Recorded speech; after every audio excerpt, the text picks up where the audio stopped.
Bienvenido, bienvenida al canal de Xavier, un canal en el que hablamos de todo un poco. Hoy es un día especial porque, además de hacer una entrevista, hago también un conversatorio, que es el modelo que suele hacer mi amigo Juan Carlos Pérez, ¿no? Y lo hago sobre un tema que en mi canal no he tratado con la suficiente profundidad, que es la guerra de Gaza, ¿no? Mañana se cumplen 17 meses del brutal ataque terrorista de Hamas. Un brutal ataque terrorista que mató a 1.200 personas. Para que se hagan una idea, Hamas mató en un día a más gente que ETA en medio siglo, que secuestró a más de 200 personas, de las que sigue habiendo 59 rehenes, y que en definitiva rompió un equilibrio más o menos pacífico en la región. Hoy tenemos la posibilidad de hablar con una persona que fue víctima de ese ataque, de un kibutz al cual he podido entrevistar en otras ocasiones por otros motivos. He de confesar que tenía un cierto pudor a la hora de entrevistarlo sobre ello. No porque piense que las víctimas no tienen ese derecho, solo faltaría poder expresarse, sino por el dilema ético de la revictimización. En cualquier caso, el propio Moshe Rosen me comentó que ese no era el problema, y decidí entonces aceptar ese ofrecimiento que me hizo posteriormente, pero hacerlo de una forma que yo considero la más adecuada, en un espacio seguro, con personas que me consta que lo aprecian, como Juan Carlos Pérez, que me acompaña aquí. Arrancha el León, Juan Carlos. Arracha León, buenas tardes. Y Gustavo Beidler, desde Uruguay. Buenas tardes, Gustavo. Buenas tardes para todos. Haremos entonces un relato de lo que ha sido la guerra de Gaza desde el día que empezó, utilizando también los elementos biográficos de Moshe, que nos pueden servir como hilo conductor. Como yo ya comenté antes, esta conversación va a ser libre, me podéis interrumpir cuando lo consideréis, preguntar, añadir. Intentaré en cualquier caso que Moshe pueda sentirse cómodo, que este es también mi principal objetivo. Así que buenas tardes, Moshe.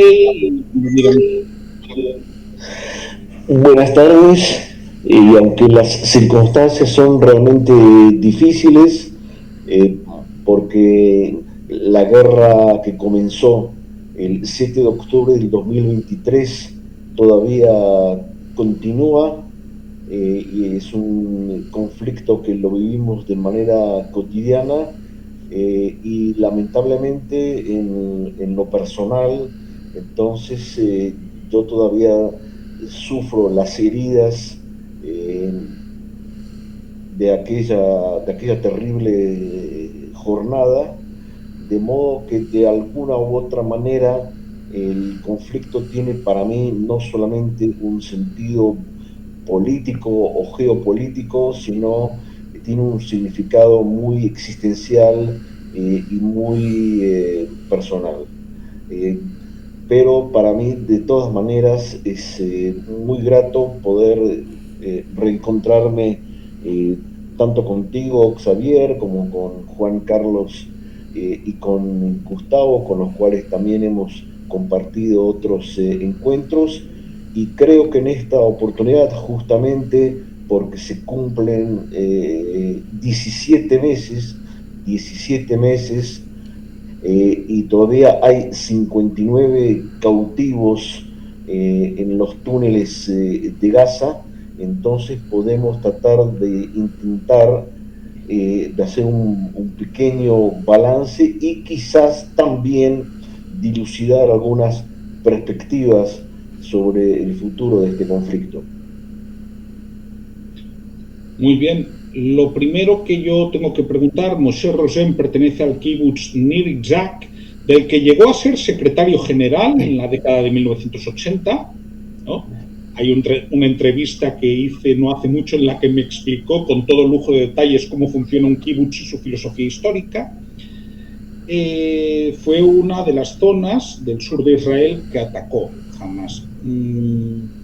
Yo creo que puede ser positivo, bueno, que nos cuente cómo fue esa jornada. Bien, es un desafío bastante problemático por varios motivos.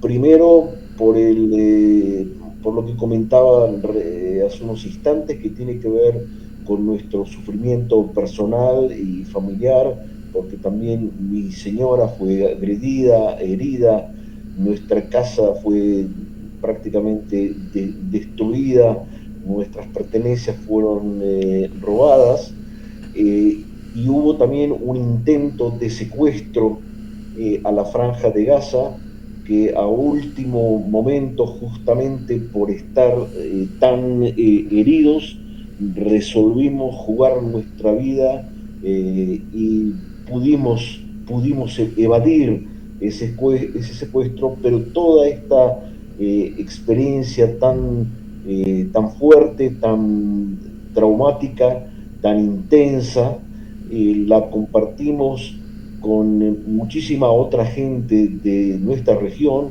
muchos de los cuales no sobrevivieron para contarlo, y por eso también para mí acepto este desafío de relato, porque creo que tenemos el deber del testimonio y de la memoria.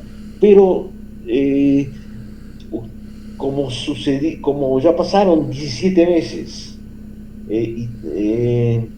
entonces creo que llegó quizás también la hora de que nosotros podamos intentar una mirada distinta y una redefinición de los conceptos que se manejan internacionalmente en relación a este conflicto, inclusive de conceptos que quizás nosotros de manera rutinaria los aceptamos, y que pienso que llegó el momento que los veamos de otra manera.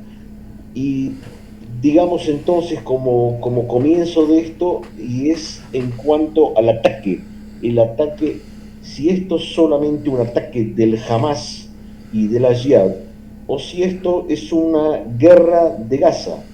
O sea, desde Gaza, un ejército pertrechado por la República Islámica del Irán programó largamente la jornada de ataque con características bélicas, que si bien exceden los ribetes de un conflicto convencional, porque lo que en primera instancia fue atacado no son centros militares israelíes, sino fuimos agredidos poblaciones civiles, y fueron secuestrados, heridos, mutilados niños, mujeres y ancianos.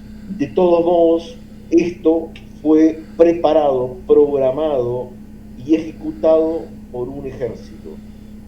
O sea, cuando irrumpen en mi casa en la mañana del día sábado 7 de octubre del 2023, se trataba de efectivos militares, tanto desde el punto de vista de cómo estaban, cómo se manejaban,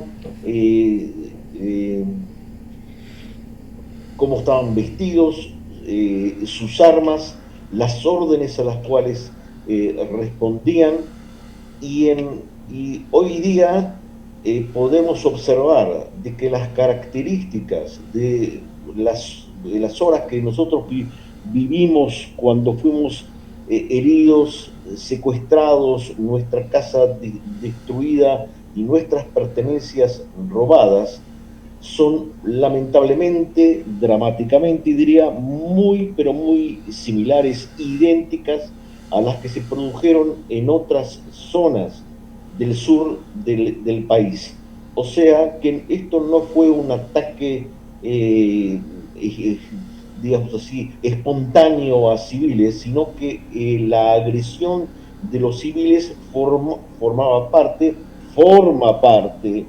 de una estrategia de desmoralización de los israelíes, y que hay que reconocer que de alguna manera, lamentablemente, tuvieron éxito en eso, porque hasta el día de hoy hay 59 cautivos y la mayoría de la población israelí está pendiente del destino, de las vidas y de la supervivencia de estos cautivos. Porque como todos sabemos, aquellos que en los últimos tiempos, por ejemplo, lograron por vía de negociación salir y volver a Israel con vida, cuentan de las torturas físicas y psicológicas que allí sufren.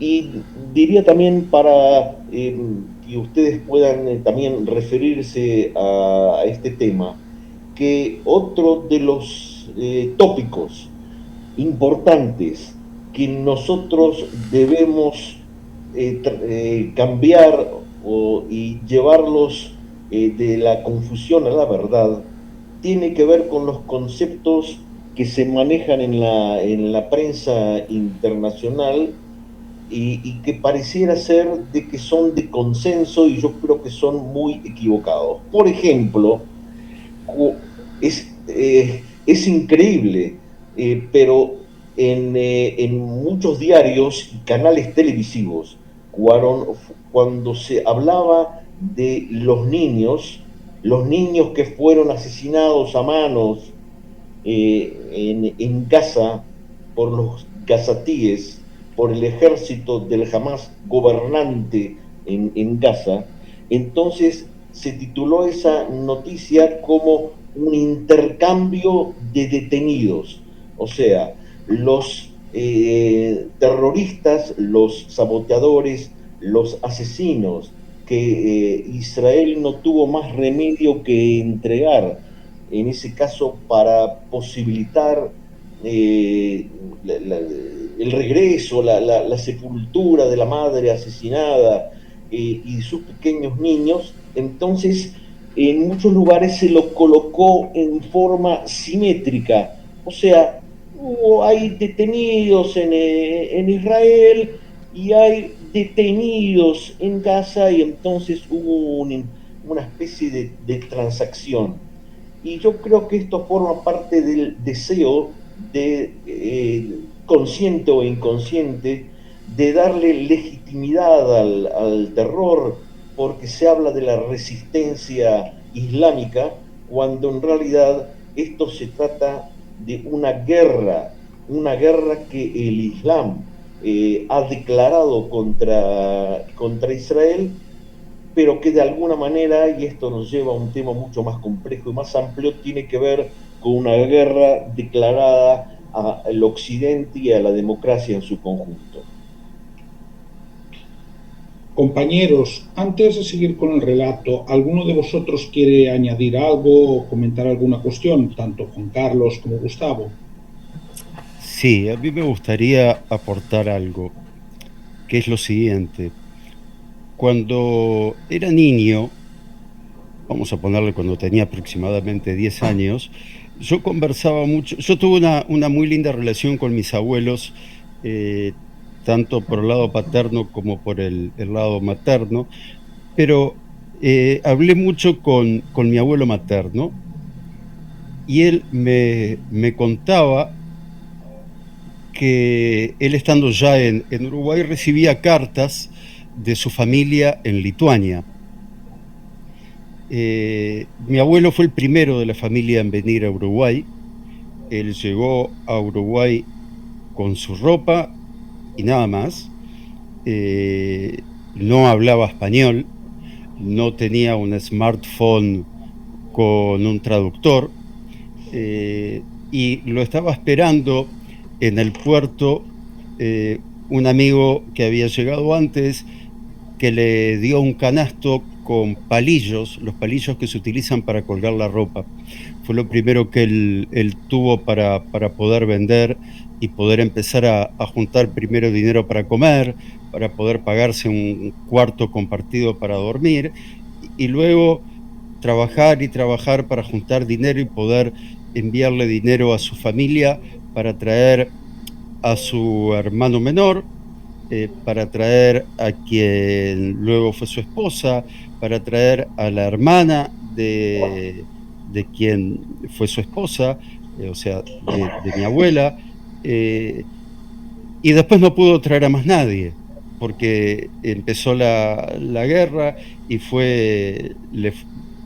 ya fue imposible seguir trayendo gente, pero sí su hermana pudo escaparse y refugiarse cerca de Moscú, mientras que sus padres y sus hermanos varones quedaron en Lituania, y esta hermana le enviaba cartas contándole mataron a nuestros hermanos, mataron a nuestros padres, y mi abuelo me contaba eso no con tristeza, me lo contaba con los dientes apretados. Y es algo que yo lo escuché como algo que había pasado hace mucho tiempo. Vieron que cuando uno es chico y le cuentan una historia, uno no tiene esa relación de tiempo. Yo no me daba cuenta que eso había pasado hacía muy poquito tiempo y lo vivía como si hubiera sido hacía, no sé, mucho tiempo. Y nunca, hasta el 7 de octubre del 2023, me imaginé que alguien como Mollé me lo iba a contar, pero como algo que estaba pasando mientras yo estaba viviendo y no como parte de un pasado. O sea, nosotros estamos viviendo esto de la misma manera en que vivimos el Holocausto. No importa si en aquel momento fueron 6 millones y en esta oportunidad fueron menos de 2.000, porque la cifra varía. Tú, Xavier, hoy dijiste 1.200, pero 1.200 fueron los civiles. Ese día también murieron militares. En realidad murieron 1.500 personas aproximadamente.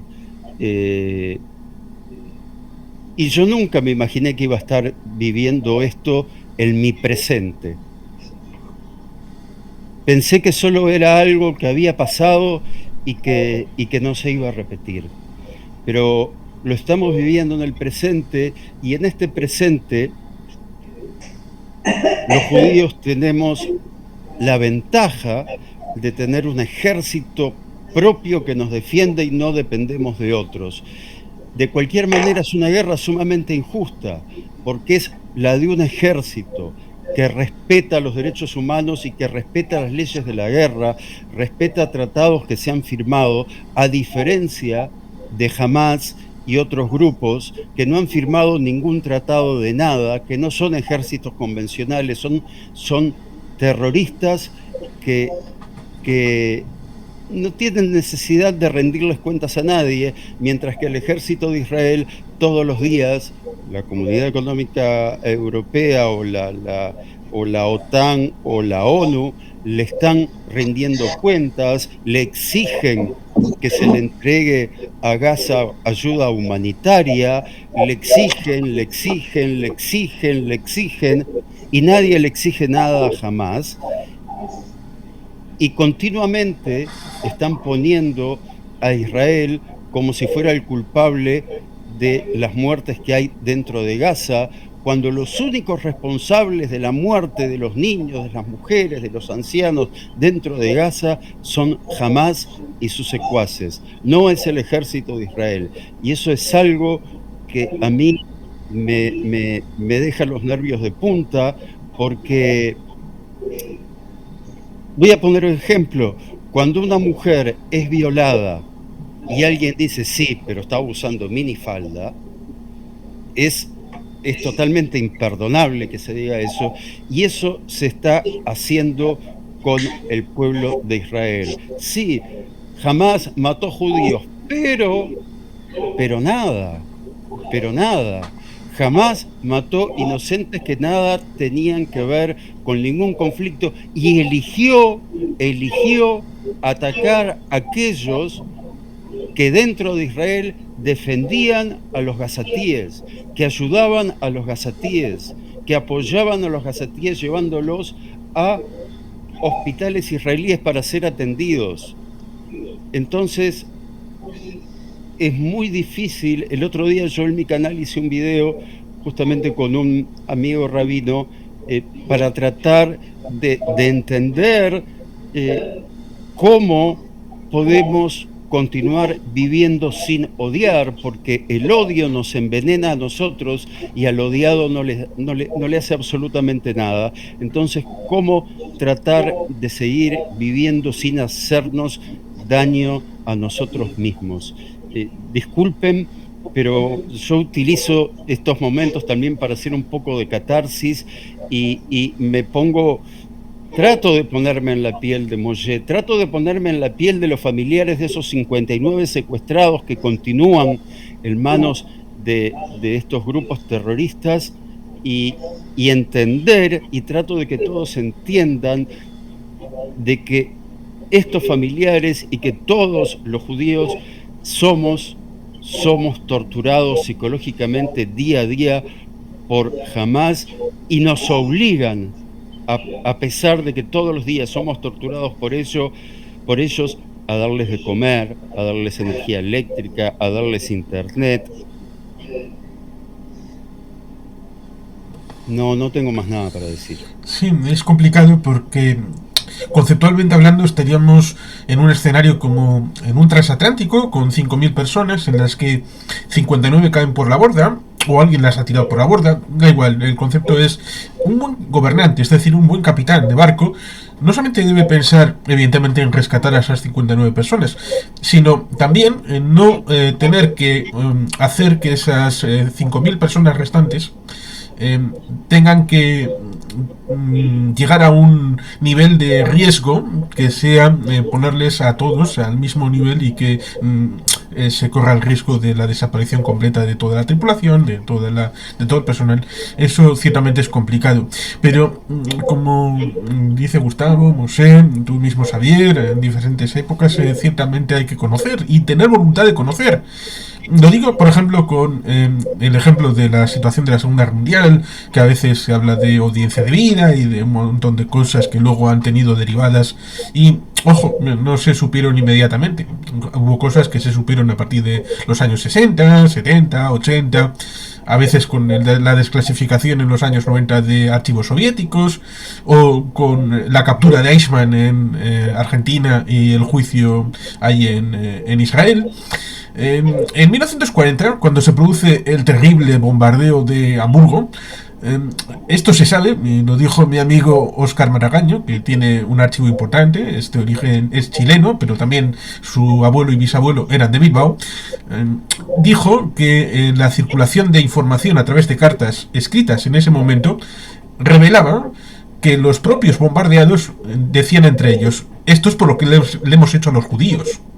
Así que sabían perfectamente lo que les habían hecho los judíos y por eso ese trato tan denigrante que les estaban haciendo, antes incluso de la conferencia de Banshee, antes de la solución final, sabían perfectamente en el 1940 que había algo y ellos interpretaban de, a ver, ¿qué hemos hecho mal? Pues lo que le hemos hecho a los judíos para que nos estén bombardeando con esta tormenta de fuego. Esto lo sabían y luego hubo que pasarles a los alemanes por delante de las cámaras de gas, de los hornos crematorios, para que lo vieran, aquello que estaban oliendo a distancia, aquello que estaban escuchando, pero no querían escuchar. El mundo, con esta situación que vivimos ahora, también tiene que escuchar, tiene que oler, tiene que ver, tiene que comprobar. No solamente en los kibbutz, la fiesta nova, sino todas las vicisitudes de estos 17 meses. Quizá, por ir avanzando, sería interesante en qué asuntos estábamos el día 6 de octubre del 2023. ¿Cómo era la situación en el mundo el 6 de octubre de 2023? ¿Por qué la situación del 6 de octubre no gustaba a algunos y provocaron el 7? y luego poder evolucionar con lo que han sido estos 17 meses. Moshe, pongámonos Sí, en el día 6 de octubre de 2023. bien, hasta el 6 de octubre, y acá también Gustavo antes señalaba lo que era el tipo de vínculo y de deseo de convivencia por parte de vastos sectores de la zona del Negev, del sur de Israel, en relación a pobladores de Gaza, o sea, la preocupación del traslado de, de enfermos, de pacientes palestinos a centros hospitalarios israelíes, eso y el hecho de que un importante sector laboral palestino de Gaza había encontrado fuentes de trabajo en Israel, eh,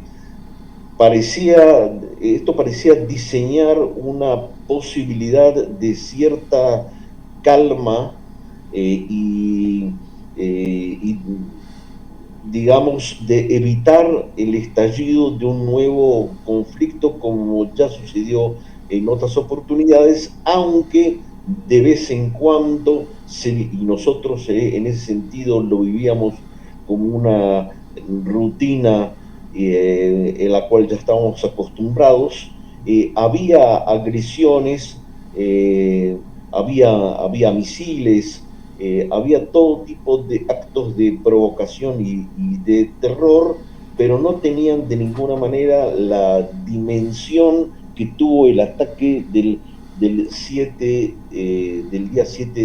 de octubre. O sea, en resumidas cuentas,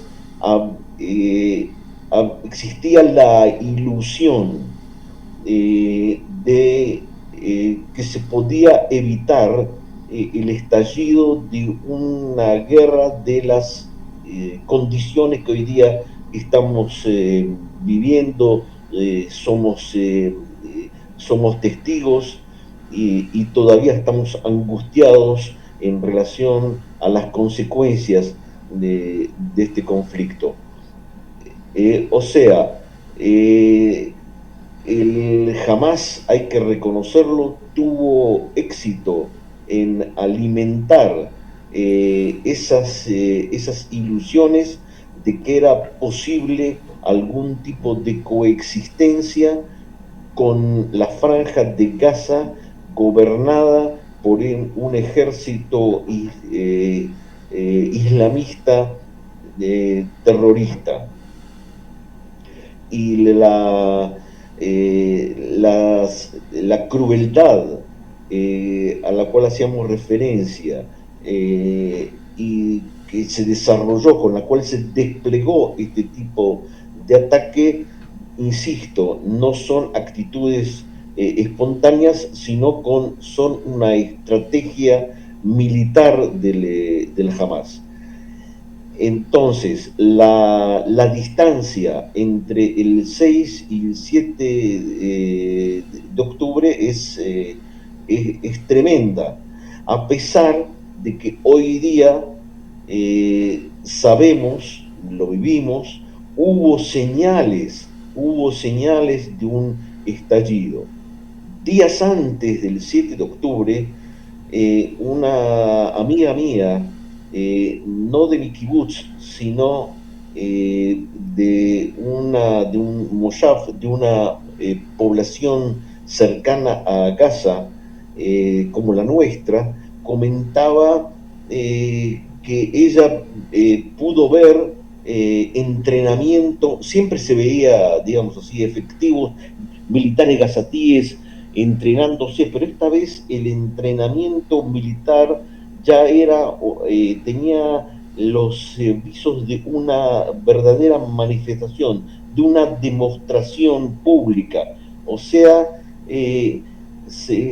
se veía que había preparativos como para una agresión.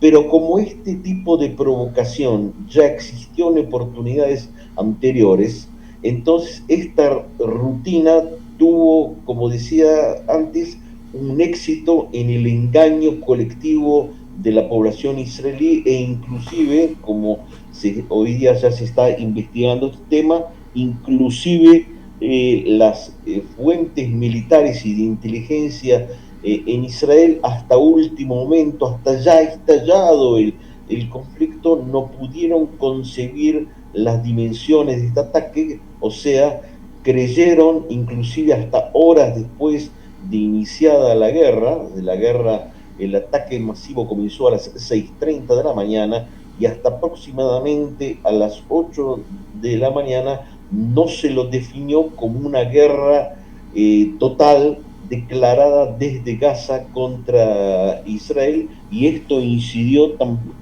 fuera de la sorpresa también en el tipo de respuesta bélica a este tipo de agresión. También, y como no es inusual, el ataque se realizó en Shabbat. Sí.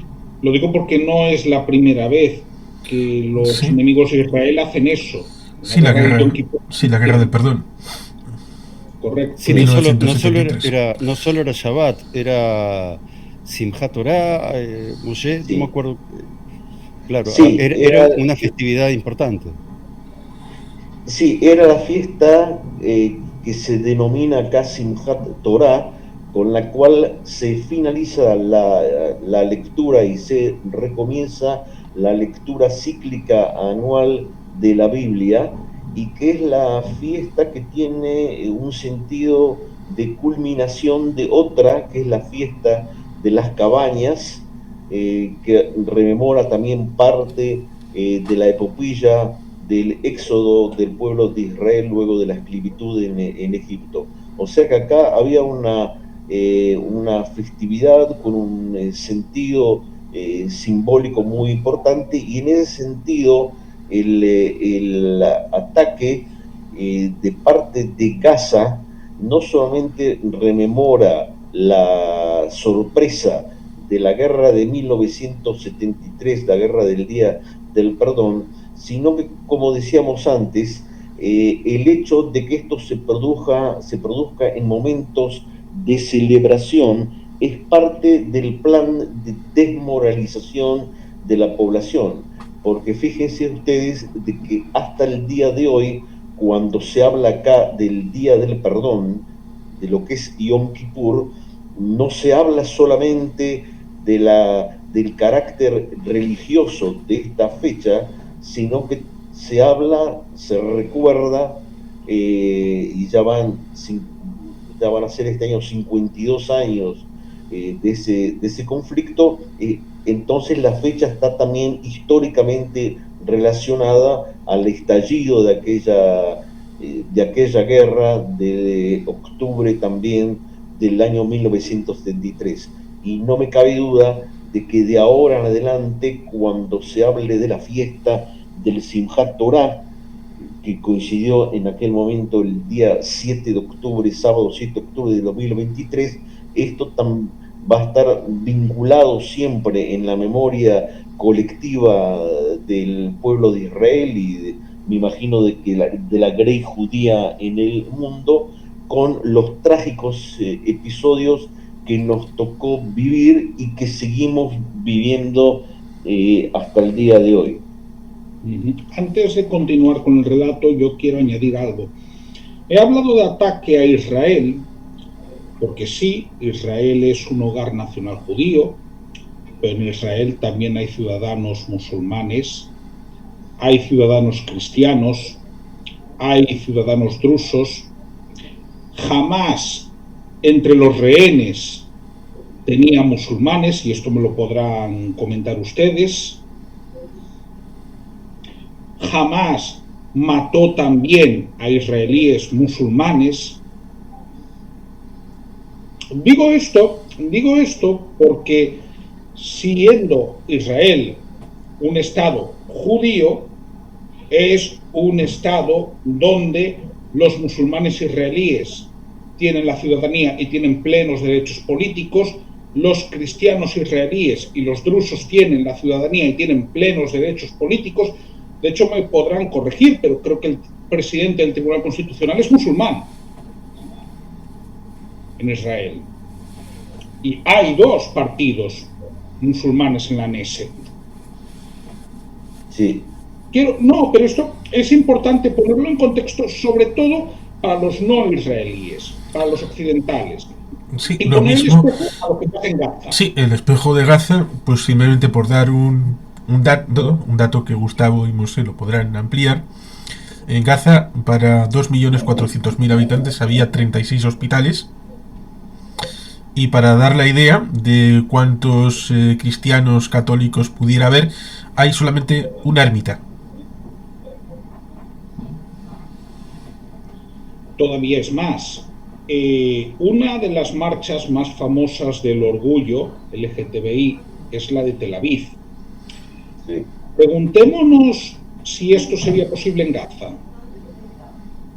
No sería posible en ningún país árabe, no en Gaza, en ningún país árabe.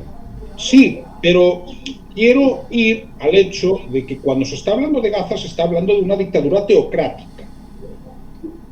Israel, sí, con sus imperfecciones. Hombre, ¿cuánto tiempo hace que no hay elecciones en Gaza? Desde enero de 2006. 19 Casi años. 20 años. Es una dictadura teocrática, en tanto en cuanto Israel, con todas sus imperfecciones, también las tiene España, ojo, es una democracia garantista. Entonces, antes de seguir en el 7 de octubre y en lo que pasó inmediatamente después del 7 de octubre, si antes de eso alguien de vosotros quiere añadir algo. Bueno, que regía un alto al fuego hasta el 7 de octubre y que fue violado por Hamas. Y que había una posible situación en horizonte llamado Acuerdos de Abraham. Y que molestó a Irán, que Irán armó a Hezbollah y a Hamas, y Hamas actuó en Gaza, desde Gaza, perdón, en dirección hacia Israel. Bien. Yo no sé, lo último que quiero es explotar cuestiones morbosas. Entonces, a mí me interesa que usted pueda hablar del 7 de octubre en tanto en cuanto eso pueda ser de utilidad, ¿no? Entonces, usted, pues, relátenos lo que considere oportuno y lo que pasó inmediatamente después. Bien, una de las dificultades que tiene este tema para mí, no solamente por el recuerdo personal, traumático, familiar de lo sucedido y el hecho de haber sido heridos y de haber perdido compañeros muy queridos en nuestro kibutz y en otras poblaciones de la zona y de habernos enterado de la forma en la que ellos fueron asesinados, mujeres fueron violadas, niños fueron mutilados y todavía hay tantos secuestrados. Yo creo que una de las dificultades que tenemos los sobrevivientes tiene que ver con este dilema, que por un lado nosotros consideramos un deber ético la memoria y por otro tenemos una cierta reticencia en entrar, digamos, en los detalles precisos. Yo creo que tiene mayor preponderancia, tiene que tener mayor relieve, más allá de los detalles de nuestro sufrimiento personal, recalcar entonces el modelo general de ataque del Hamas, que tiene que ver, insisto, con una crueldad programada, y esa crueldad programada se expresa en la similitud aberrante de todos los ataques sufridos en poblaciones distintas, no solamente en nuestro kibutz. O sea, yo tengo la suerte de poder conversar con ustedes, pero fíjense, por ejemplo, que Odette Lifshitz, periodista, amigo, una personalidad, realmente un intelectual que fue asesinado recientemente, su cadáver fue restituido junto con el de Shiri, la madre de los dos niños también asesinados.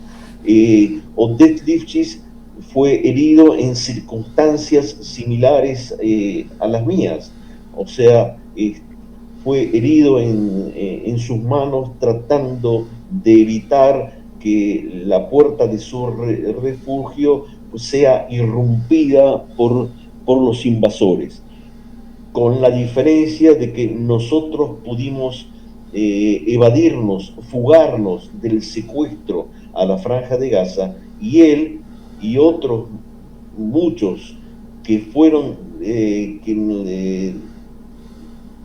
realmente capturados y llevaron allí, murieron porque no fueron atendidos o porque fueron torturados por sus captores.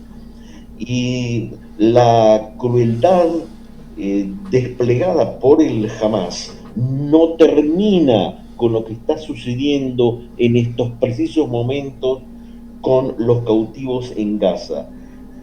Observad de que inclusive cuando se producen este intercambio del cual hablábamos antes, entre comillas, de detenidos, el Hamas desarrolla ceremonias tenebrosas que tienen el sello de ese credo islamista fanático que han logrado imprimir a lo largo de toda esta guerra, y que nos coloca a todos en un dilema importante que tiene también vinculación con lo que antes mencionaba Juan Carlos en relación a la historia de la Segunda Guerra Mundial. Ha sucedido, por ejemplo, en Hamburgo, y es, por ejemplo, el dilema de Dresde, del bombardeo de Dresde.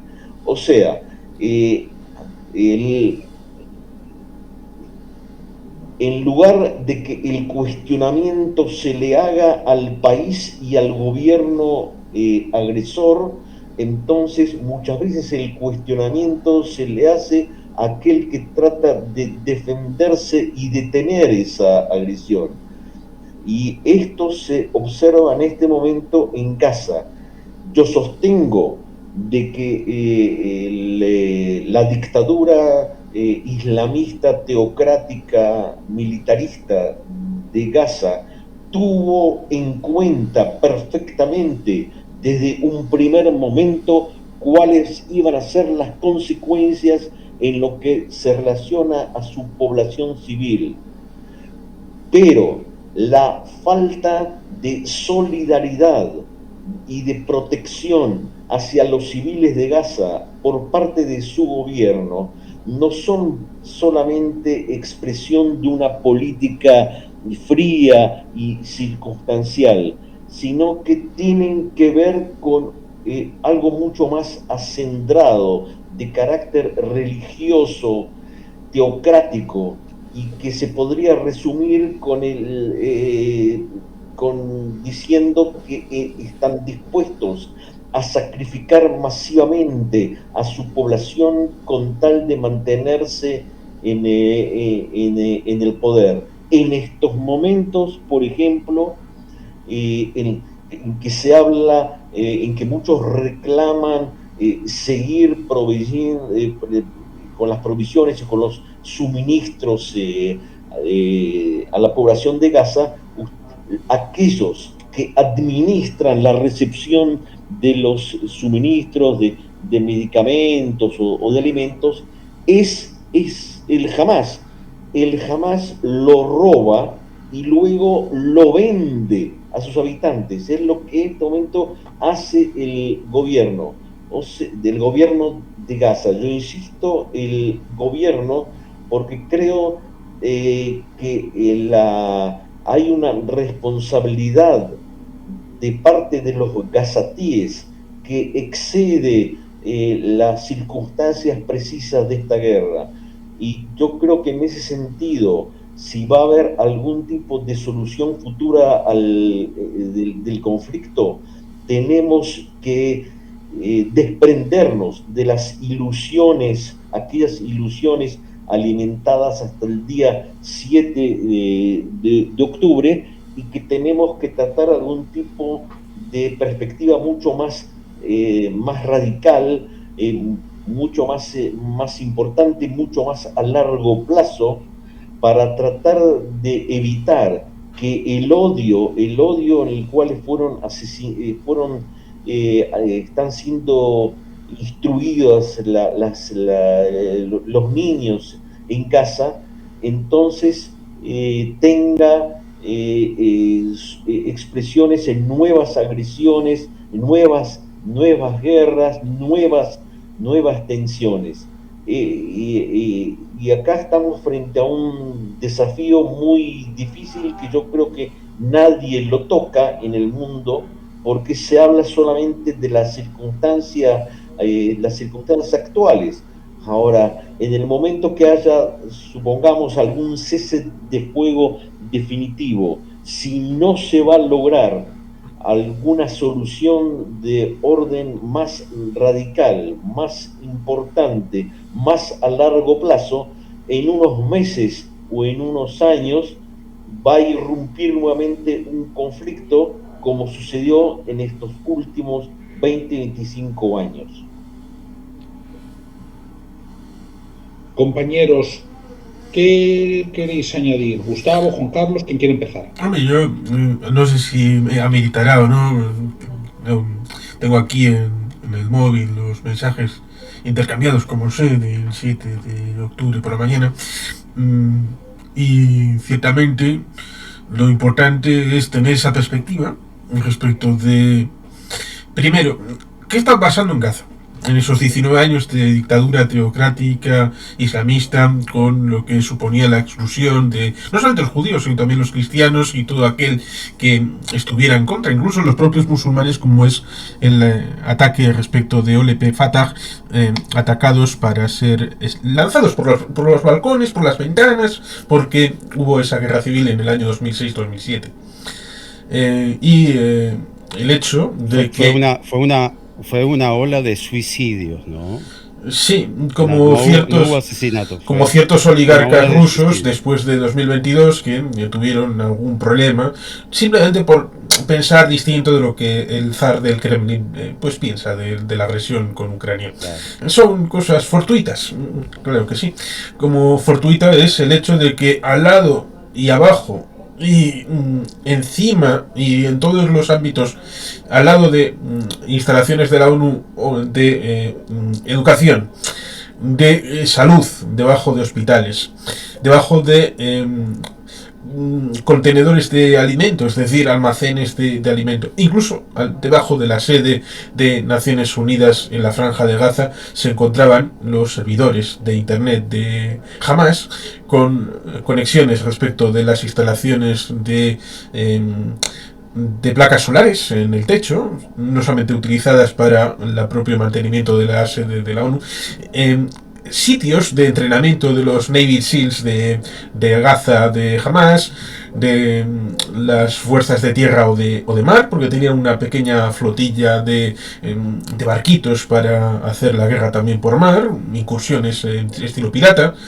todo ello, zonas de entrenamiento y todo esto, que la ONU era incapaz de ver, que la UNRWA era incapaz de ver, que tenía dentro de sí a terroristas, por ejemplo, a el fallecido líder en Irán, como era el líder político de este chiringuito, y que luego fue a donde Erdogan, los herederos, a decirle, bueno, nuestro padre tenía aquí 3.000 millones de dólares, podemos llevárnoslo, y Erdogan, como es un demócrata de toda la vida, como los que pudiera haber en el franquismo, les ha dicho, no, no, no, el dinero se queda aquí.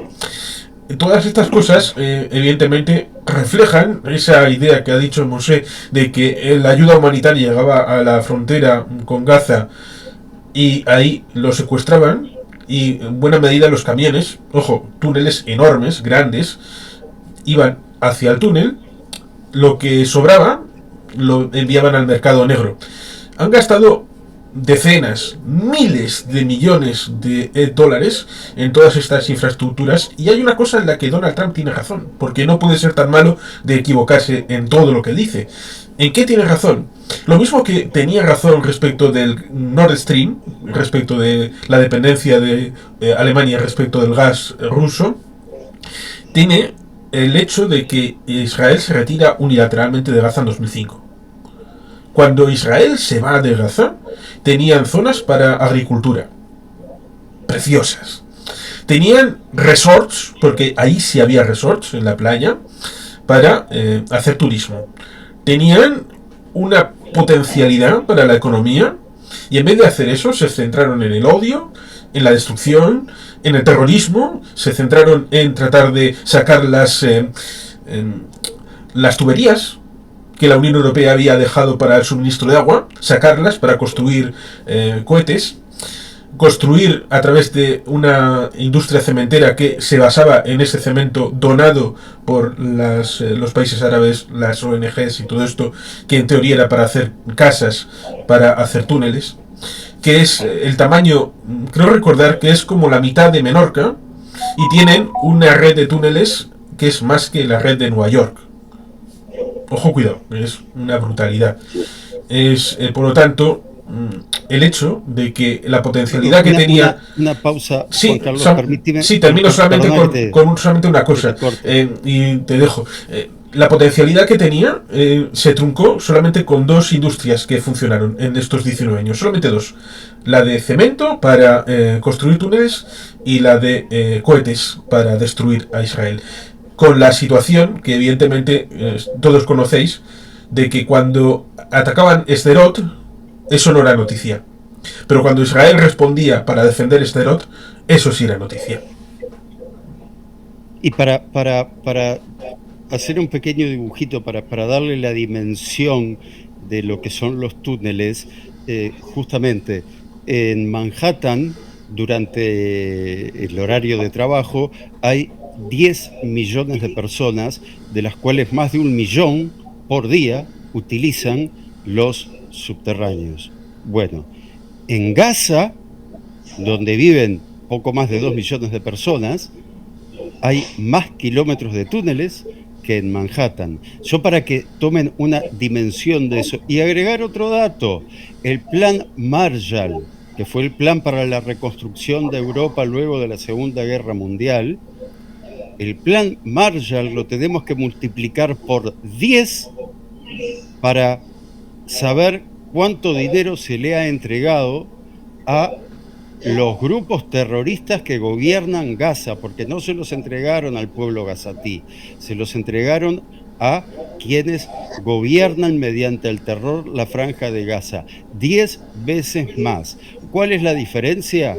Que Europa tiene un poquito más de 2 millones de habitantes y algunos kilómetros cuadrados más que Gaza. Seguimos entonces avanzando, Moshe. Sí. Hemos hablado del 7 de octubre. Hablemos de cómo han sido estos meses, o este casi año y medio, hasta el día de hoy.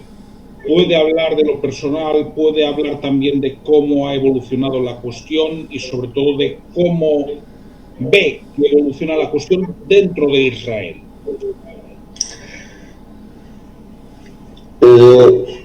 La continuidad de esta guerra es un tema que afecta no solamente en el plano militar, sino que afecta colectivamente al conjunto de la sociedad civil israelí. Primero, porque gran parte de la población está movilizada en las reservas del ejército justamente para hacer frente a la agresión desde Gaza.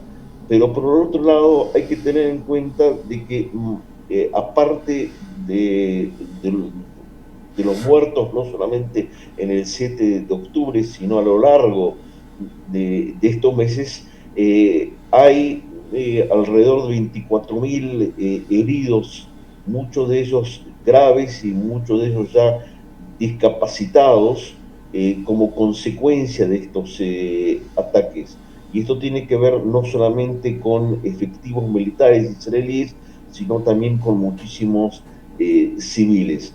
Y entonces esto incide en forma muy dramática en la atmósfera que se vive en Israel, por un lado en el deseo de reconstrucción y de llevar adelante algún tipo de vida normal, y por otra parte con la imposibilidad de hacerlo justamente por las consecuencias, ¿no? Por los muertos, los heridos y fundamentalmente los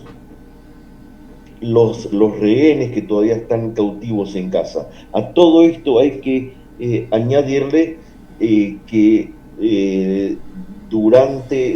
no solamente durante los días de ataque desde Gaza, sino luego cuando el Hezbollah y el Líbano se incorporan a la agresión, hay bombardeos a poblaciones civiles en Israel, y luego está también la agresión desde Irán. Ahora, lo de Irán, lo conversamos también en otras oportunidades.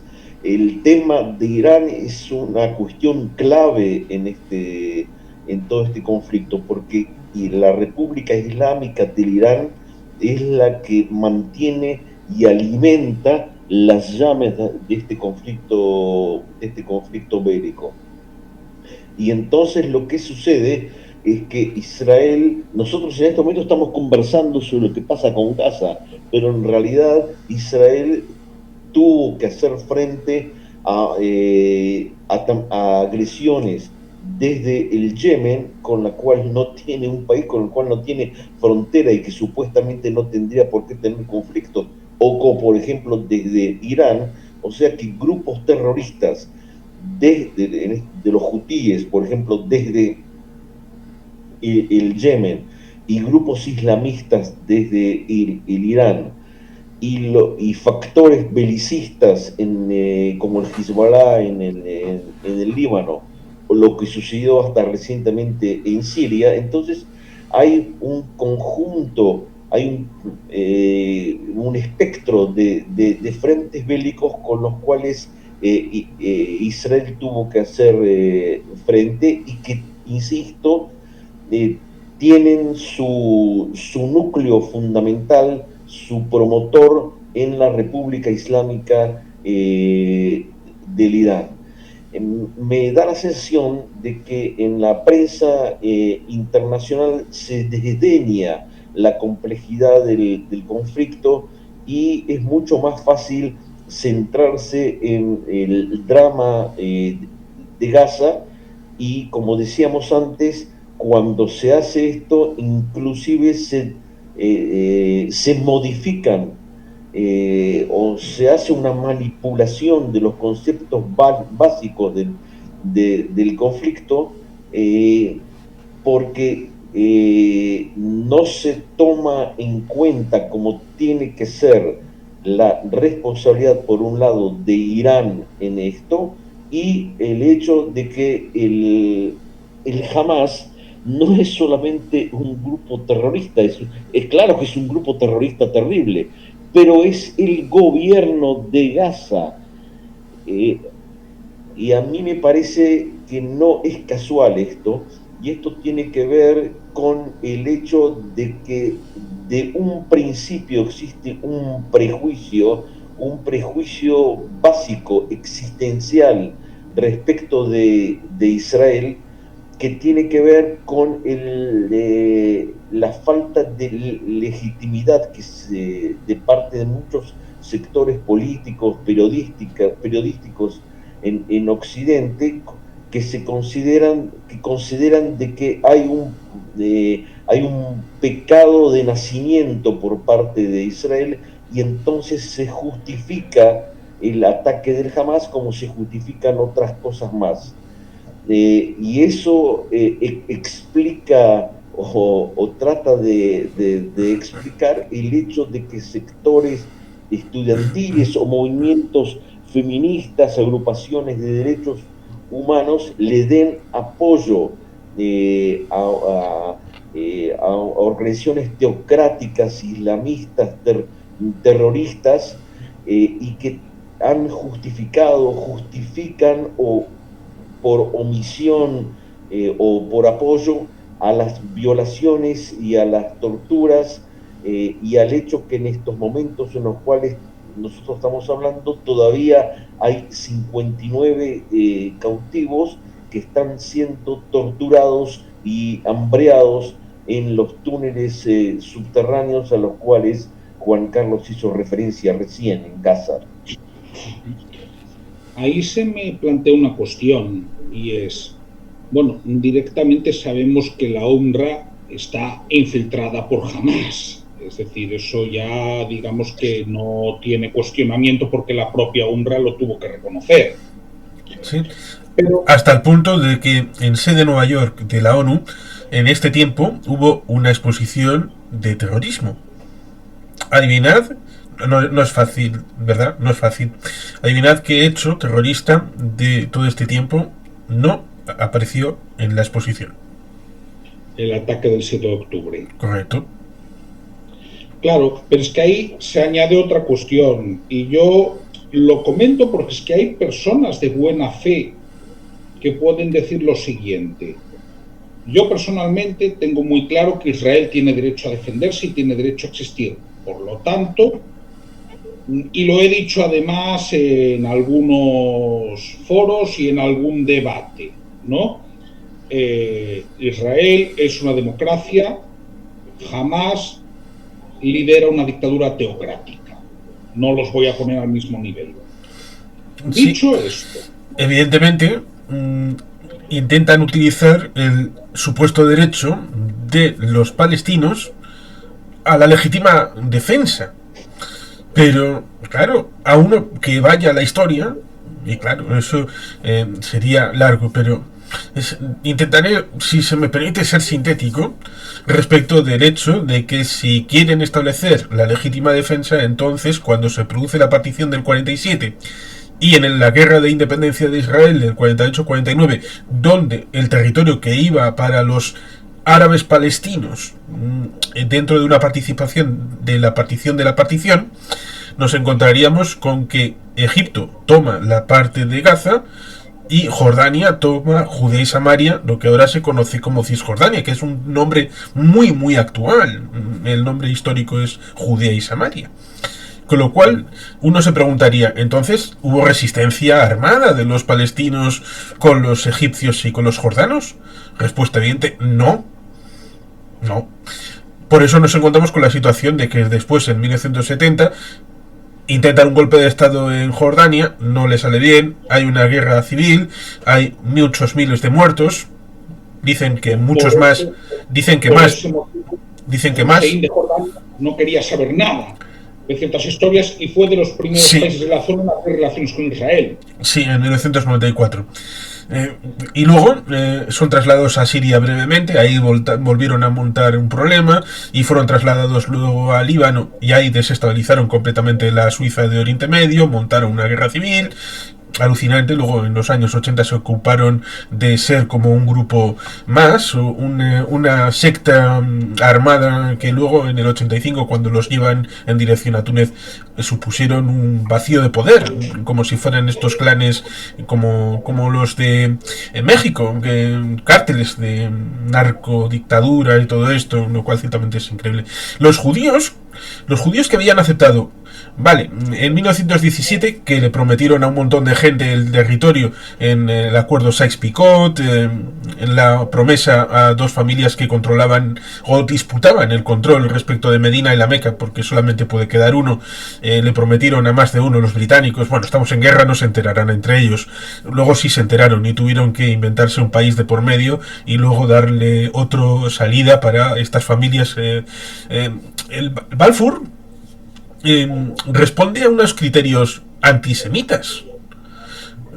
Sorprendería a mucha gente el tener que mencionarlo, porque vale, les vamos a dar un estado allí a los judíos, tal vez, porque hicieron un montón de promesas a un montón de gente y es como que tus novias todas a la vez se encuentren en la misma habitación. No quieres eso, quieres que estén cada una por su lado.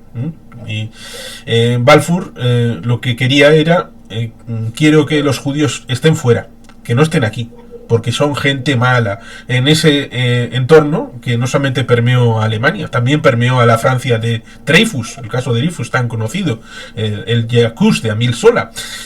Con lo cual, ese era el concepto. Nos lo sacamos de aquí, la sociedad será mejor y bueno, pues como premio de consolación, pues les damos su estado allí para que no molesten. Antisemitismo. Después, vale, los británicos toman el control a partir del 17, entran en Jerusalén, nos encontramos con un mandato británico de Palestina y en 1920 los británicos empiezan a pensar, igual es mucho territorio, y si lo vamos dividiendo, y en 1922 lo dividen, porque sí, en dos partes, vale, y se inventan Jordania. Así, en una tarde, se inventan Jordania porque había que darle algo al que no le pudieron dar Damasco, porque lo tenían los franceses. Y hay un acuerdo entre el que sería el primer presidente Weizmann de Israel y el rey Faisal. Bueno, vale, dividimos esto es Jordania y esto será Israel en algún momento. Ambos debajo del mandato británico. De acuerdo, llegamos a un acuerdo. Luego llega el libro blanco. El libro blanco del 30. Que si queréis podéis incluso hacer alguna mención, yo no lo voy a hacer, por lo menos para no alargar esto. Pero luego nos llevamos al hecho de que después de la Segunda Guerra Mundial, en el momento en el que se están independizando todos los países de ahí, y sin tener que ver con la Shoah, porque no fue un... bueno, vamos a compensar a los judíos porque han sufrido la Shoah. No, no se compensó nada. Simplemente estaban en ese momento independizándose los países en la zona y también le tocó al territorio del mandato británico, nada más. Y dijeron, bueno, después de la partición del 22, vamos a partir el territorio que Weizmann y Faisal llegaron a un acuerdo para que esto sea Israel, y lo vamos a partir otra vez entre una población árabe y judía. Vale, de acuerdo. Los judíos en el 47 dijeron sí, los árabes dijeron que no. Con lo cual, ¿por qué seguir poniendo la carga de la prueba sobre los judíos? Y sobre el Estado de Israel, que ha incorporado no solamente judíos, sino, como habéis dicho, también árabes, tanto cristianos como musulmanes, drusos, toda la gente que ha querido ir a Israel ha podido ir, pero los otros, en el otro lado, no tienen el mismo recorrido. Yo no estoy totalmente de acuerdo, pero yo no soy honesto si no planteo esta duda, ¿no? Debo decir que el concepto que tengo de la Corte Penal Internacional ha empeorado mucho en los últimos meses. Sobre todo el que tengo del fiscal Karim Khan. Hasta el punto, y puedo decirlo, que criticarlo en público me ha traído algún que otro problema, ¿no? Pero yo debo preguntarlo, y sé que se lo pregunto además a gente que no es pro Netanyahu, ni en tu caso, Gustavo, ni en el caso de Moshe, que pertenece a un kibutz, ¿no? ¿Cuál es la lógica que utiliza la Corte Penal Internacional cuando pide el arresto de Benjamín Netanyahu? Es que para mí esto es muy importante preguntarlo, porque yo ya parto de la base de que Israel tiene derecho a defenderse, tiene derecho a que jamás no vuelva a importunarlo, que jamás es una banda terrorista y es un peligro ya no solo para Israel, sino para la región en general. Egipto tampoco quiere saber nada, ¿no? Pero ¿Qué lógica impera en esto? Yo es que quiero entenderlo. Y es muy importante además hablar de esto porque fuera de Israel y fuera del mundo judío, esto choca. Yo creo de que no existe una explicación lógica racional. En realidad, lo que sucedió con la Corte Penal Internacional tiene que ver con presiones ejercidas por Hamas no son presiones, ya son negociaciones entre Hamas y Sudáfrica que los llevaron a tener este tipo de iniciativa. Pero esta iniciativa, proyecto contra Israel por parte de la Corte de la Haya, se inscribe en un contexto mucho más amplio que tiene que ver con una actitud de prejuicio y de enemistad, de hostilidad hacia Israel, y que lo hemos visto a lo largo de estos 17 meses desde el estallido de la guerra de Gaza en el 7 de octubre del 23 y hasta el día de hoy, que con las manifestaciones estudiantiles, con declaraciones de partidos políticos en Europa y con una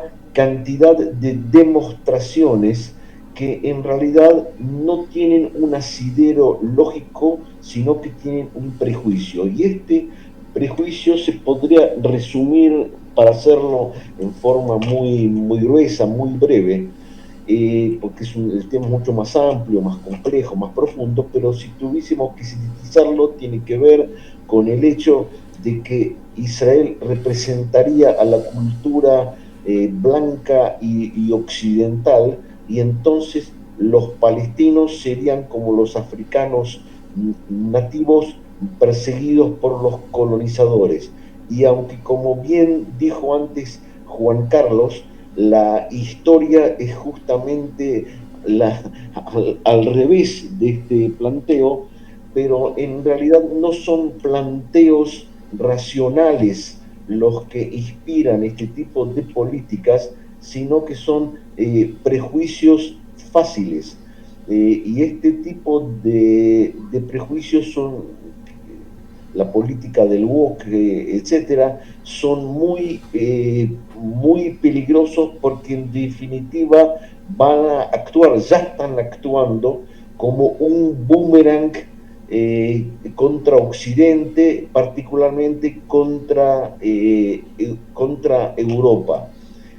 Sostengo de que la agresión que yo personalmente sufrí, que sufrió mi país, Israel, es parte de una vocación militarista, expansionista de parte de Irán, que tiene como objetivo algo mucho más que Israel. Es un ataque contra Occidente, es un ataque contra el pensamiento liberal, contra Europa, contra la cultura occidental en su conjunto. Yo no estoy de acuerdo con muchas de las políticas occidentales, ni europeas, ni norteamericanas. No le faltan pecados, pero a mí me parece de que en este momento no podemos llevarnos a engaño ni a confusión, y tenemos que centrarnos en este eje establecido por parte de Teherán junto con Corea del Norte, China y la Federación Rusa. Y confieso que tengo bastante preocupación con algunos planteos que se hacen desde la administración presidencial norteamericana actual, porque que tuvieron, por ejemplo, que se manifestaron, por ejemplo, en las actitudes de Trump en relación a Ucrania hace unos días, porque me parece que si no se va a tener en cuenta cuál es el enemigo principal y que va a haber una confusión de tantos en este planteo geopolítico actual, entonces en el día de mañana, en lugar de que los conflictos que estamos viviendo tengan algún tipo de perspectiva un poco más racional, solamente se van a profundizar. Observen ustedes de que se comenta inclusive de que en las últimas horas el gobierno de Estados Unidos ha establecido contactos directos bilaterales con Hamas, que hasta el día de hoy tenía la calificación de movimiento terrorista, con el cual no se habla. Tiene su total derecho el gobierno norteamericano de hacerlo para defender sus derechos, para tratar de liberar a sus cautivos. Eso no está cuestionado. Pero si no se va a tener en cuenta a la larga quién es el enemigo, quién es el adversario, de dónde viene el peligro, entonces yo creo que el riesgo va a ser mucho más táctico, y mucho más que táctico y circunstancial, y puede tener efectos históricos muy tremendos, que me parece que ameritan algún otro tipo de debate. Sí, creo que tenemos un problema con Donald Trump porque no tiene una política internacional, una política diplomática clara. Él es sumamente errático, él tira para ver después qué recibe y en base a eso cómo volver a reaccionar. Creo que una de las cosas que demuestra esto es la cara de póker que tuvo durante esa reunión Marco Rubio, que si uno hace una lectura de su cara, no soy especialista en esto, me lo estoy imaginando, creo que lo que estaba pensando es por qué no estoy tranquilo en la playa en Miami en lugar de estar en este lugar. Más allá de eso, mucha gente en algún momento celebró que Trump dijera muy a lo cowboy, a lo macho, si el sábado a tal hora no devuelven a todos los rehenes, ahora sí vamos a desatar el infierno en Gaza. ¿Y si no te los devuelven, vos te vas a ser responsable por los rehenes? Es muy fácil hablar, es muy fácil amenazar, es muy fácil ponerse en la posición de macho alfa cuando no tenés nada que perder. Porque si mueren esos 59 rehenes, ¿qué pierde Trump? Si él no tiene ni siquiera que pensar en una reelección. Él está jugando a ser presidente de Estados Unidos. Es un niño de más de 80 años que se está divirtiendo con el poder que tiene. Más allá de que sea amigo o no sea amigo de Israel, lo que le hizo a Zelensky es una vergüenza. Se puso del lado del invasor, se puso del lado del enemigo. ¿Por qué? Y porque seguramente económicamente a él le pueda servir hacer todo este tipo de payasadas. Y ahí vuelvo a enganchar con Sudáfrica, que es un paraíso fiscal amigo de Qatar. Entonces ahí se explica qué es todo lo que está pasando en torno a Sudáfrica y por qué Sudáfrica hace lo que hace. Pero volviendo a Trump, volviendo a Estados Unidos, es como alguien que sufre de doble personalidad. Un día te dice una cosa, al otro día te dice otra cosa. Trump no es una persona emocionalmente confiable. Y reitero, hay momentos en los cuales uno dice, qué bien Trump, cómo nos apoya, y por otro lado hay momentos en el que uno dice, qué barbaridad Trump, lo que está diciendo. Y con respecto a otro tipo de movimientos, como son los movimientos LGBTQ+, o los movimientos feministas, o los movimientos ambientalistas, todos esos movimientos tienen líderes. ¿Quiénes son esos líderes? ¿Quién los eligió? ¿De dónde salieron? ¿Quién los financia? Porque para tener un movimiento hay que tener una financiación. Yo mañana no puedo inventar un movimiento de la nada sin tener un financiamiento. Y reitero, ¿quién elige esas autoridades? Estamos viendo a personas, a muchas personas, que en su buena voluntad están siendo utilizadas por movimientos que están muy lejos de defender libertades. Y hay una cosa que es real, que en Estados Unidos, dentro de menos de 4 años, el pueblo va a tener la elección de pegarle una patada en el traste al Partido Republicano y volver a elegir al Partido Demócrata.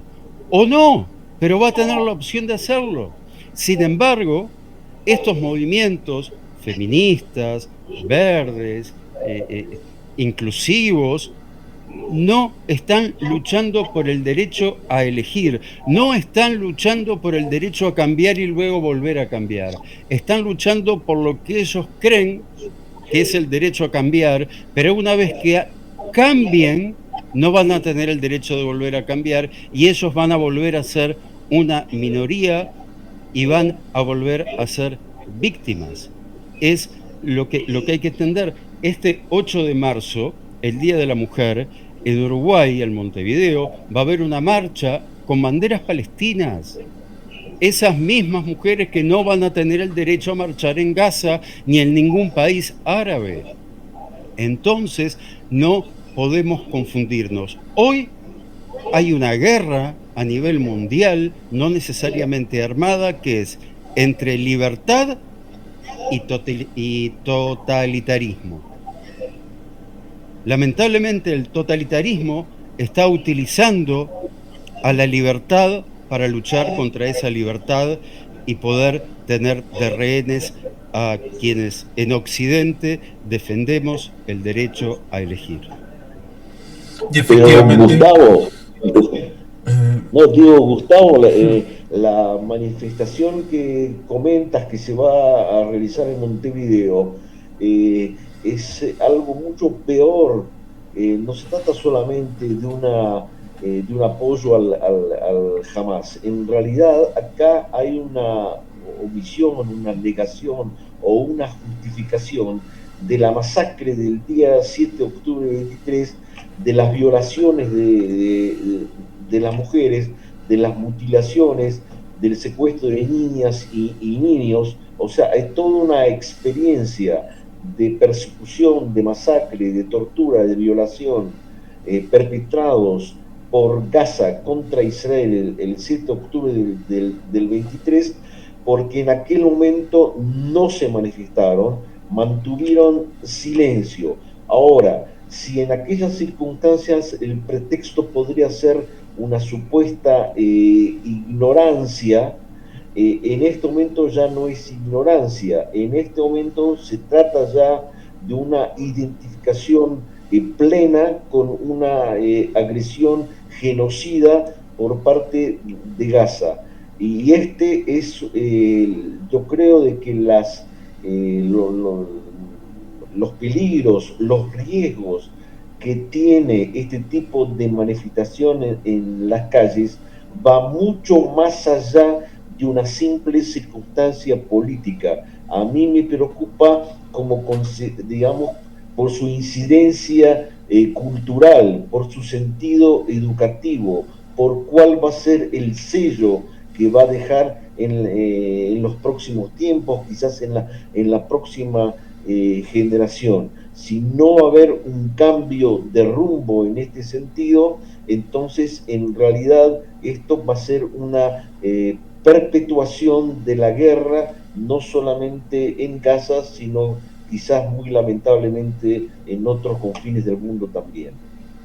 Decía que efectivamente en una reciente manifestación contra una infraestructura que se va a construir aquí y que es vital, pero no tiene nada que ver el asunto de qué infraestructura sea, en cabeza de esa manifestación por Bilbao iba una bandera palestina, lo cual ciertamente es alucinante esa realidad que está allá centrada, en el que es símbolo de vete a saber qué cosas.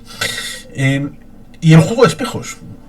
puedo citar respecto del ámbito de Sudáfrica, que resulta curioso porque a veces, y esto se puede enlazar con lo que pasa con respecto a Trump, porque muchos votaron porque, no, es que Biden es muy melifluo con el tema de Gaza, o es demasiado condescendiente respecto de lo que está haciendo Israel y Netanyahu, y hubo gente que directamente no votó. Y luego hubo gente que no quería, los demócratas, que no quería a Kamala Harris y votó. A ver, ¿a quién puedo votar? Quiero votar contra los demócratas. ¿A quién puedo votar contra los demócratas? Pues a Donald Trump, que es, entre comillas, el único que puede salir como presidente que no sea el del otro partido en este duopolio que existe en Estados Unidos. Y esto me lleva ciertamente a Sudáfrica. Se dice que Sudáfrica tuvo relaciones en tiempos de apartheid con Israel. Con lo cual, si hubo esa relación con Israel, hacen el silogismo respecto de el nuevo régimen, que es de los negros, entonces tiene que estar con el enemigo de Israel, que es Hamas. Que es un poco lo que dicen respecto de Marruecos, Argelia, respecto de lo que supone Israel e Irán. Desde Marruecos dicen, es que el Polisario está con Irán. Tiene tratos, se informan, se hacen acuerdos para entrenarse y todo esto. Y entonces, como reacciona a eso, Israel tiene en Marruecos a su mejor amigo, precisamente para luchar en contra de el terrorismo en el Sáhara y todo esto. Evidentemente son funciones que sirven para la propaganda. Lo mismo que nos encontraríamos con la realidad de que la Shoah, como diría Goya, que la razón produce monstruos, nos encontramos que esos blanquitos, altos, rubios, de ojos azules, europeos, caucásicos, son los que producen la Shoah. Producen un dolor inmenso, no solamente para el pueblo judío a través de la Shoah, sino también equivalente en número, en 6 millones más o menos, con el resto de damnificados por el Tercer Reich. Y ahora, después del momento en el 48, que se dijo que Israel era el triunfo del antiimperialismo, el triunfo frente a los europeos conquistadores, el triunfo de la libertad y de los pueblos oprimidos que podían tener una virtud como era tener un gobierno propio, nos encontramos con que se le acusa a Israel de ser el neonazismo, de ser genocida, es la proyección, lo que se dice en psicología. Y como has dicho antes respecto de la izquierda no siempre fue así, como es ahora. Voy a citar un caso de Gioconda Belli, nicaragüense, sandinista, que escribió sus memorias a través de El país bajo mi piel. Y curiosamente, bastante naif el asunto de los sandinistas, porque pretendían, nosotros no vamos a ser como Cuba, que tiene entre ceja y ceja a Estados Unidos y tiene como padrino a la Unión Soviética. Vamos a ser más diversos. Primeras relaciones internacionales con Cuba, con Argelia, con Vietnam, muy perfecto todo. Pero pasaron también por Libia, por la Libia de Gaddafi, que ya llevaba 10 años de revolución verde, Yabahiria y todo esto, y la primera cosa que les pusieron delante es un documento en el que todo el territorio de Israel tenía que ser reconocido como Palestina. ¿Qué hizo Gioconda Belli y la delegación sandinista nicaragüense? Decir, esto no lo podemos firmar. Con lo cual, la izquierda, hubo un momento en el que la izquierda tuvo pudor con estas cosas, que tuvo cierta conciencia, que tuvo cierta idea de lo que estaba bien y lo que estaba mal. Así que, ciertamente, ahí tenemos un asunto en el que pensar respecto de cómo funciona la propaganda, cómo funciona la desmemoria, esa que, por ejemplo, en Rebelión en la Granja, cuando el cerdo Napoleón escribe todos los animales son iguales, pero luego a la noche alguien tacha y dice algunos animales son más iguales que otros. Y nos encontramos también a Winston en 1984 rehaciendo la historia de ayer para que se acomode a la historia de hoy, en donde Oceanía jamás estuvo en guerra con Estasia, siempre estuvo con Eurasia. Buena reflexión. Bien, yo creo que llevamos casi hora y media. Hemos podido hacer un buen resumen de la situación, aunque por supuesto esto daría para muchas más horas si nos quisiéramos poner. En este caso, bueno, teniendo en cuenta que en Israel ya son las 9:30 de la noche y me consta también que Moshe tiene sus horarios, quiero hacer una última intervención antes de cerrar. Si usted pues quiere comentar alguna cuestión que haya quedado en el tintero, pues encantado. Bien, bien.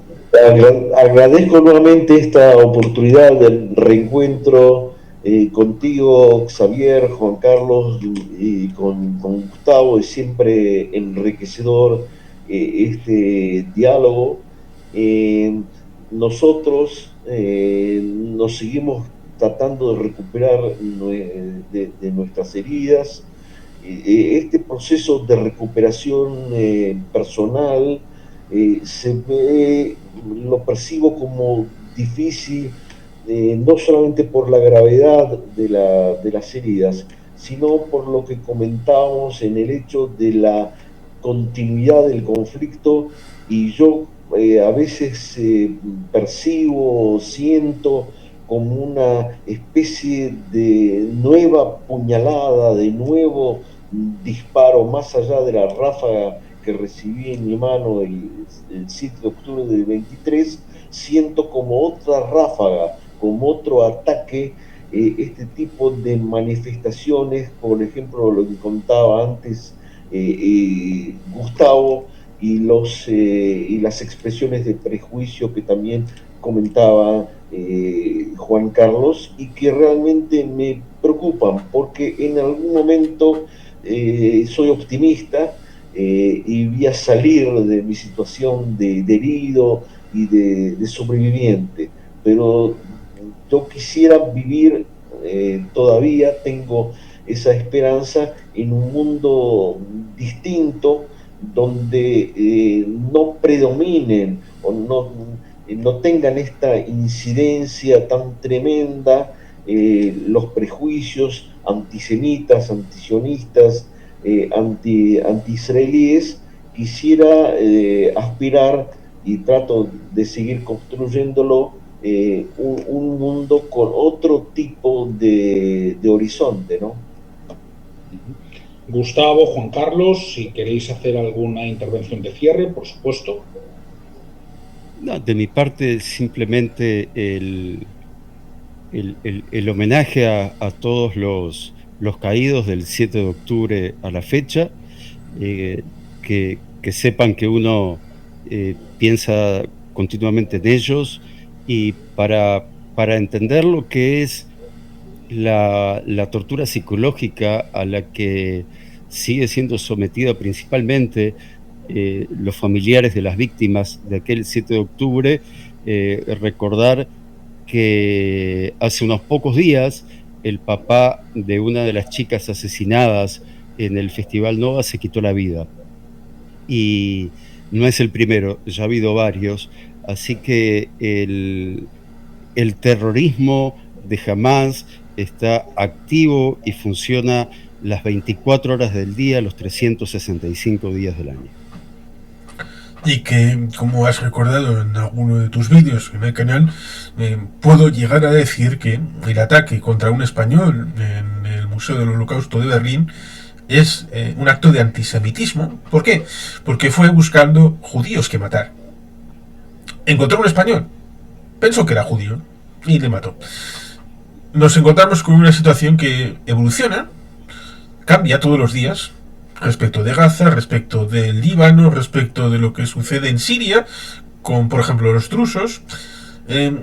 La situación con el presidente Trump es que por la mañana te puede decir una cosa, al mediodía otra, y hacer otra distinta a la tarde y noche.